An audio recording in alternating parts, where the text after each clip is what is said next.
How do you react to slow learners? Kahit gaano tayo katalino o kahit gaano tayo kawalan ng katalinuhan, laging merong mas less matalino pa rin kaysa sa atin. Paano po kayo nagre-react sa mga taong ang linaw na ng sinabi nyo, hindi pa rin naintindihan? O akala niya, naintindihan niya, tapos malalaman niya lang hindi naintindihan dahil nagkamali na? How to react to people who cannot understand anything? And yet sila pa kumisan yung galit. How do you keep repeating, forgiving people who keep repeating the same mistakes? Nagagalit ba kayo? Sinisigawan nyo ba? Ini-insulto nyo ba? Yung mga taong parang less intelligent than you are?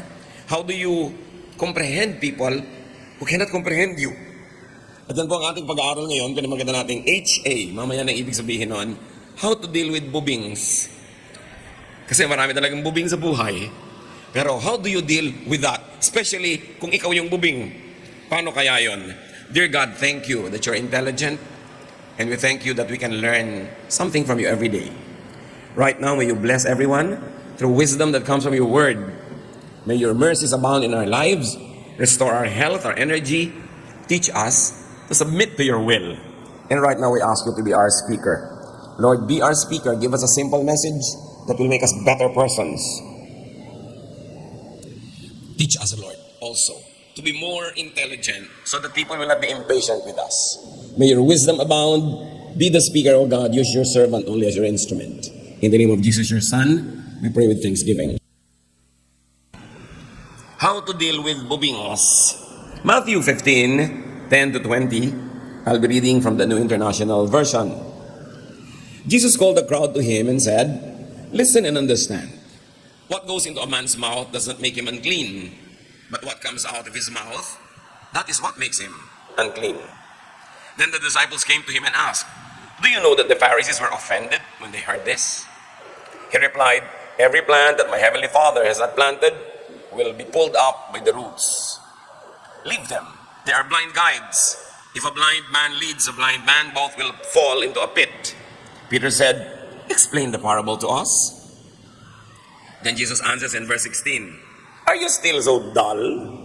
Jesus asked them, "Don't you see that whatever enters the mouth goes into the stomach, then out of the body? But the things that come out of the mouth come from the heart, and these make a man unclean. For out of the heart come evil thoughts, murder, adultery, sexual immorality, theft, false testimony, slander. These are what make a man unclean, but eating with unwashed hands does not make him unclean." So dyan ang galing yung title natin sa Lord na sinabi ni Lord na kay Peter, "Are you still so dull?" Paano nyo tatagalogin yun? Many Christians feel offended with the word bobing, but the word exists because the idea exists. And there are some people, by the standards of others, to be less than intelligent as they should. Now, our lesson now is not about dietary laws. It's not about teachings of Jesus on what is unclean.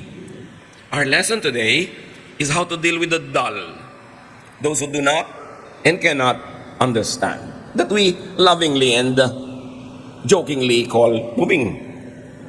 How do you deal with that? And I want you to think of people now that you consider to be less intelligent than you. Siguro mga tao lagi nyo napapagalitan, nasisinghalan nyo dahil hindi ka naintindihan, etc., etc.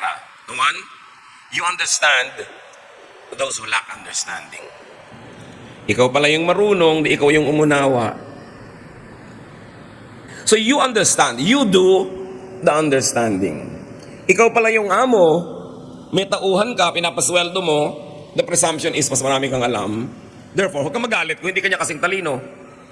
Matakot ka kung mas matalino siya sa'yo. So pasalamat ka, mas matalino ka sa kanya. Huwag ka nalang magalit. Luke 12:48. From everyone who has been given much, much will be demanded. And from the one who has been entrusted with much, much more will be asked. So kung sino binigyan ng mas maraming talino, mas maraming hahanapin sa kanya ang Diyos. At i-apply mo yung katalinuhan mo sa pag-unawa ng hindi mo kasing talino. Apply this to your understanding and overflowing intelligence. That if you consider yourself so bright, then be charitable, be kind to the less bright. More understanding of others is expected from the more intelligent. Hindi bagay sa matalino na nagagalit sa bubing Kasi bubig na rin siya pag ginawa niya yun. Dapat mas naunawa mo. Sino pa ba mag-a-adjust? Help and make yourself understand the dull, the so-called dull. Think and say, kasi hindi abot. Gano'n na lang. Sobrang mataas yung ideya mo para sa mababa. Sobrang malayo o malawak para sa maiksi ang kamay. Romans 15:1, we who are strong ought to bear with the failings of the weak and not to please ourselves. Kaya ang complete title natin, hindi abot. Yun yung HA, no? How to deal with bubings. Hindi nila abot eh. Abot mo pala. So, gawin itong explanation. Tuwing may hindi ka maintindihan na tao, bakit hindi makaintindi? Sabihin mo, yun, hindi abot. Gawin mo itong motto for understanding others. Gawin itong expression para hindi ka magalit lagi. Sabi, ay, hindi kasi abot ni Bining ang ideya. Para huwag ka lagi mainis at huwag ka ma-high blood. Ang sasabihin mo, HA. Which means, tandaan nyo yung title. Ang dami nyong paggagamitan yan. Biyanan nyo, for instance. Di ba? Asawa mo, hindi abot. Buti na lang abot ka niya. Di ba? Pero yung ideya mo, hindi niya maabot, hayaan mo na. Anak mo kuminsan, o nanay mo, magulang mo, empleyado mo, kung ikaw may mga empleyado, hindi abot. What do? Bring the cookies to the lower shelves. Ang daming shelves, nandun yung cookies sa taas, hindi niya maabot, edi ibaba mo para maabot niya. Simplify. Explain more clearly, more slowly, more simply, more patiently, more sympathetically, and more lovingly. Di ba dapat mahalin mo yung kulang ang karunungan? Hindi naman kasalanan na kulang ang karunungan ng tao. In fact, they're inadequate, they're handicapped. What is the Christian response to that? Love. Consider the man who lacked understanding but tried very hard. So Mark 10:21, Jesus looked at him and loved him. Trying hard pero hindi pa rin niya naabot. Yung mapagmahal na mata ni Lord, hinagod siya ng tingin at sabi siguro ni Lord, hindi abot. Kawawa naman. Then Jesus proceeded to explain further. Magbigay ka ng example sa iyong paliwanag, illustration. Use metaphor from daily life like Jesus did. But do not be angry. Do not be aggressive. Do not be violent. To the point na binatukan mo na dahil hindi ka maintindihan. Sinapak mo na dahil kaya mo. It is a misuse of power, of strength. Sinigawan mo na kasi hindi ka maintindihan. Kasi kaya mo sigawan. Di ba? Mali yun. Pinapahiram ka ng Panginoon ang pagkapangyarihan para maging loving ka. Hindi para maging abusive and aggressive. How else do you deal with the dull? Repeat. Keep repeating your instruction, your explanation, and illustration. Kasi may mga tao talaga, after 5 repeats pa lang nila masisimulang mayinuwan. And then test if you are understood. Ask questions. Bumili ka ng ganitong A. Pag walang A, bilhin mo B. Pag walang B, bilhin mo C. O anong uunahin mong bilhin? A. Pag walang A, ano? Hindi C, B. Di ba? Uulitin mo para malinaw. Kasi yung maliit ang pag-iisip, akala niya, naintindihan na niya. Hindi pala. Ask for a repetition of your message. Lalo kung may history yung tao na yun na laging mali ang ginagawa niya. Tiyakin. Teach and equip, just like Jesus would do. Give people tools to understand and express ideas. I-model mo. I-display mo. I-exhibit mo. I-demonstrate mo. Show examples like Jesus did.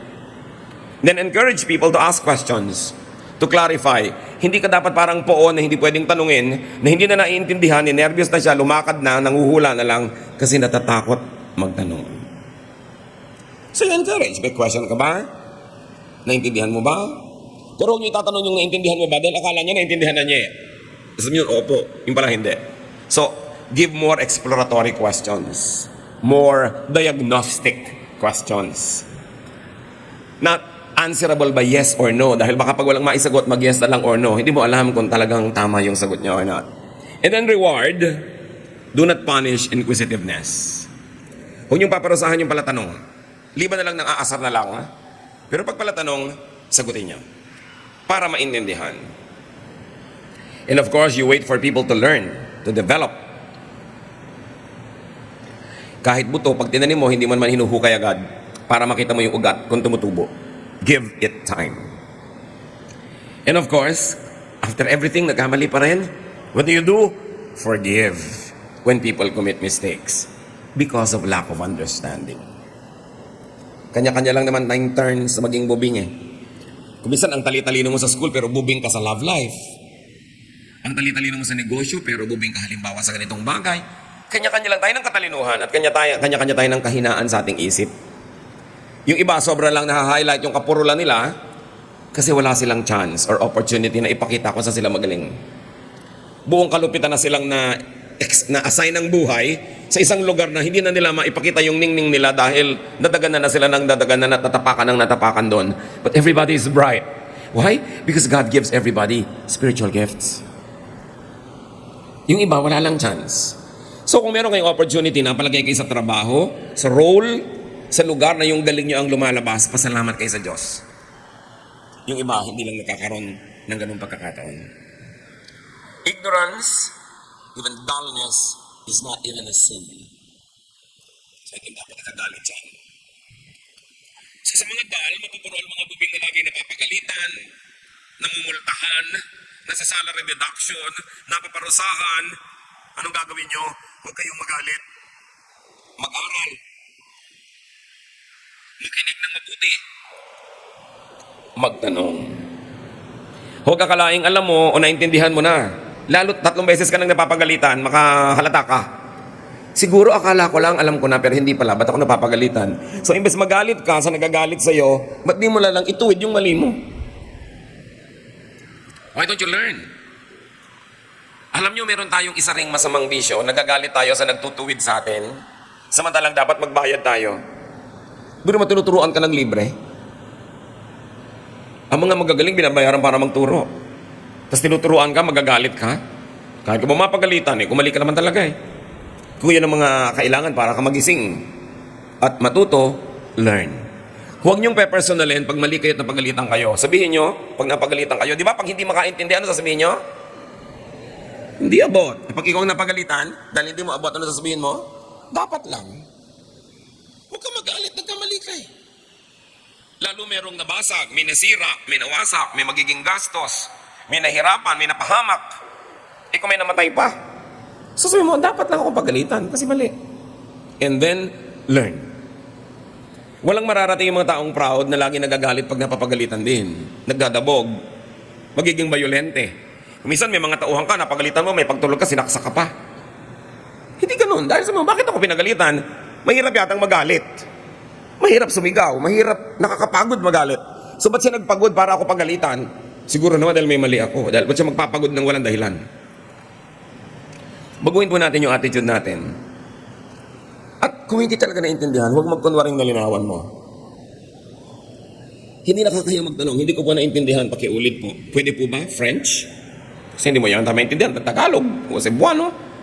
Ipaliwanag sa'yo. So sa mga laging napapagalitan, anong dapat niyong gawin?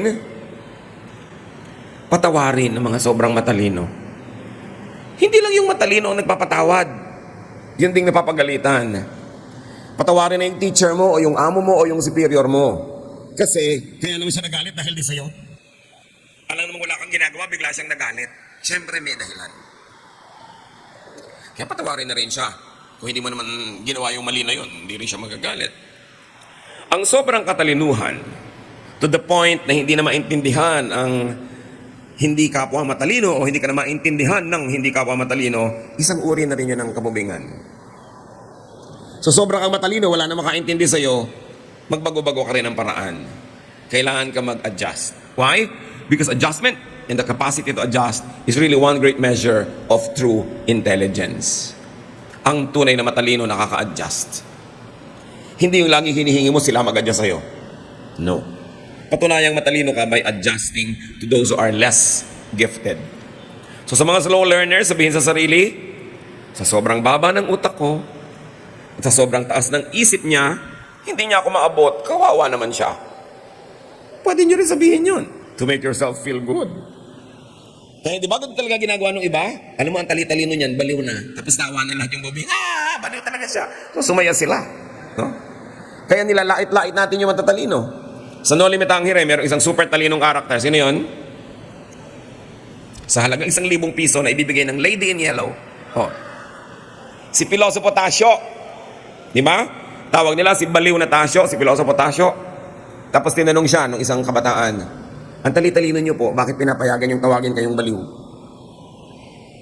Sabi niya kasi, nasasabi ko lahat ang gusto ko nang hindi ako nakukulong. Kung hindi nila iniisip na baliw ako, di matagal na ako nakulong sa mga pinagsasabi ko. Sabi niya gano'n. So, yung mga bubing pa ang nagsasabing si matalinong Tasio ang baliw.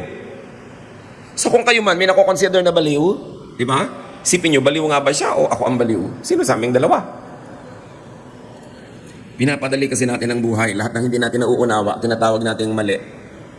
Para maging komportable tayo kung sa anong niyayakap o kinakalong o sinusundan natin. Mali na lang yung iba, period. Pero hindi ganon ang taong naghahanap ng katotohanan. At hindi ganon ang taong palalayain ang katotohanan. Dapat handa tayong kilalanin natin mga kamangmangan para matilamsikan tayo ng liwanag ng buong may kapal. Kailangan magpakumbaba, kilalanin ang pagkakamali, ihingi ito ng tawad kung kailangan. At huwag tayo magalit sa nagtutuwid sa atin. Napakapalad ng may nagtutuwid. Yung mga bata na itinutuwid ng magulang, nagdadabog pa? Bakit po yung classmate ko walang nagtutuwid? Ulila yun eh. Gusto mo maging ulila? Eto, barilin mo ko. Nung maging ulila ka, sino magpapakain sa'yo? Dapat, make our kids realize that they are privileged pag itinutuwid natin sila. Hindi yung akala mo, susuyuin mo pa dahil napagalitan mo. But of course, kung lumabis ka kasi sa galit mo, eto na tuloy, ikaw pa nanunuyo sa ending. Samantalang tama ka naman magalit, mali lang yung pagdadala mo ng galit mo. Mukha na tuloy ikaw yung masama. Kaya dapat kinokontrol talaga yung emosyon. Kaya sa mga bubing, sabihin niyo sa matatalino, pinapatawad na kita. Diba? Ang tali-talino mo, hindi ka bagay dito sa mundo. So pag hindi abot ng kapwa ang abot mo, sa halip na mainis, pasalamat. Dahil mas blessed ka. Bili mo na aabot mo hindi abot ng iba, pasalamat ka, huwag maging mayabang. In fact, abutin mo para sa kanila. Hindi mo abot ang switch o ako na magbubukas ng ilaw. Hindi mo abot ang bote, ibababa ko na sa'yo. Hindi mo ko maintindihan, i-explain ko ng mas simple. Ibababa ko para sa'yo. Pag hindi abot ang abot mo, iabot mo pa sa kanila.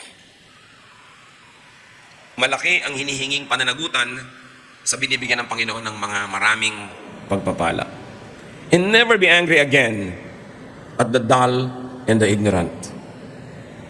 Because they are not really dull. They are not really bubing. Iba lang ang abilidad nila. At hindi sa abilidad na yun kayo naglalaro, doon sa abilidad mo, kaya nagmumukhang ikaw ang magaling. Pero subukan mo to play in the field of this other person. Siguradong ilalampaso ka niya kasi ang galing niya doon. May pinapagalitan ka isang mekaniko, subukan mo mag-contest kayo ng pag-repair ng isang sirang kotse, talo ka. May pinapagalitan kang labandera, subukan nyo magpaputian ng damit. Nalalabahan, talo ka. Kanya-kanya ng galing eh. So, pasalamat tayo dahil magaling tayo. Lalong-lalo ko yung galing natin ang sineselebrate ng occasion, ng environment, o ng society. Because in many other occasions, some people are not able to celebrate what is good and perfect in them because they have no chance. Be kind. Isipin mo na lang, pagka dull and ignorant, ano sasabihin natin? Hindi abot. Yun na lang. Kung meron lang kayong matatanda na dalawang words sa fellowship natin ngayon, yun ay praise God. Hindi abot nga. Okay? So, kabubingan ang magalit sa mga bubing. Ibig sabihin lang, mal-adjusted ka. Hindi mo sila inaabot at nagiging makasarili ka sa iyong karunungan. I want you to bow before the Lord and close your eyes. Panginoon, turuan niyo po kami na ituwid ang aming mga ugali, na huwag kami magalit sa mga nagtutuwid sa amin. Sa halip doon, maging mapagpakumbaba kami at mapagpatawad. Turuan niyo rin po kami, Panginoon, unawain yung mga tao hindi masyadong sanay, hindi masyadong hasa. Sa mga area na strong kami at akala namin dapat lahat na lang ng tao understood na magaling sa area na yun. Salamat po sa karunungan na binibigay niyo sa amin. Salamat sa sharpness that many of us enjoy in various fields. But teach us to be sensitive to those who are less sharp. To those whose talents are not celebrated by this world, to those whose talents are not paid well, but they are talented nevertheless. And teach us, Lord, to be just, to be kind, to be good. At sa susunod na kami matutuksong magalit, unawain na lang namin, hindi abot. At ang aming sisihin ay aming sarili na hindi namin naipaliwanag ng mabuti. Ang aming sisihin ay aming pamamaraan ng pagtuturo na maaaring kulang. At turuan niyo kami, Panginoon, na lalong maging mapagkupkup, mapagmahal doon sa mga hindi masyadong gifted. Father, we commit to you ourselves. Forgive us for the abuses we have heaped on others. And teach us to be more loving, more kind, more open. Pagbulay-bulayan natin sumandali habang patuloy tayong nakayuko sa presensya ng Diyos kung ano ang kahulugan ng maikling mensahe na ito sa inyong personal na buhay.